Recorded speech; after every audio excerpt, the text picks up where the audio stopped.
Our weekly feature, Smart Farms, and having a kitchen garden at the comfort of your homestead seems like an easy affair as one gets to enjoy the proximity of the farming venture. But there's much more to it than just growing the vegetables to feed your family. Now, to ensure sustainability of one's farming, it is critical to understand the whole ecosystem where all this happens. British High Commissioner to Kenya, Jane Marriot, has been passionate about mapping wildlife in her garden, as our very own Dennis Otieno tells us on this week's Smart Farm.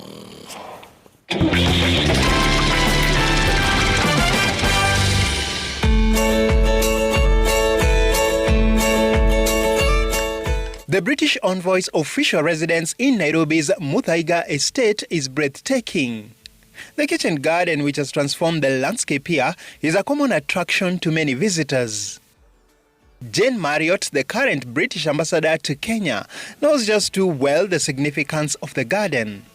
However, today she is not out to pick the vegetables or fruits from the garden. Together with a number of scientists, she is mapping the wildlife species in her garden. So what we're doing today is called a bio-blitz. The biodiversity of this planet is frankly what's keeping us all alive. So how we, insects, birds, trees, plants, how we all relate to each other is what keeps us alive, what feeds us, and what gives us the oxygen we need. As you know, climate change is a real worry. The environment is changing around us. The rains aren't coming on time. There's drought in 10 counties in Kenya at the moment, and it's really worrying. So we just want to do our part here at the British High Commission to have a look at what sort of animals and plants and insects we've got in this amazing garden here. The initiative seeks to identify the different insects and other wildlife species that keep the ecosystem here alive. So what we've got here is 5 acres of land, lots of grass, lots of trees, lots of plants, a couple of animals, lots of animals as well, little ones, not many big ones. And what we're trying to do is see what they are, see how they all fit together and interconnect. So what insects do we have that the birds are eating? What are the plants that the insects are feeding from? How does it all fit together? And then what I'd like to do actually at the end of this is turn a corner of this garden over into a more natural habitat. So these are very beautiful landscaped gardens here at the High Commission, but actually what the planet needs is more natural wildlife. Most of the species, especially insects, we don't know a lot about them.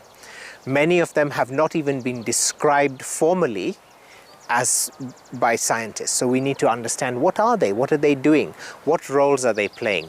And engaging with school children allows them to become citizen scientists, because there are so many species and there are very few scientists. There's no way we can adequately study all of them. We need members of the public, we need young people, we need students, we need schools to engage and to go out and make observations. And if they do it and they share that information, it becomes a very powerful tool to understand nature and to really also connect ourselves, what we're doing in our daily lives, with the things that are going on around us.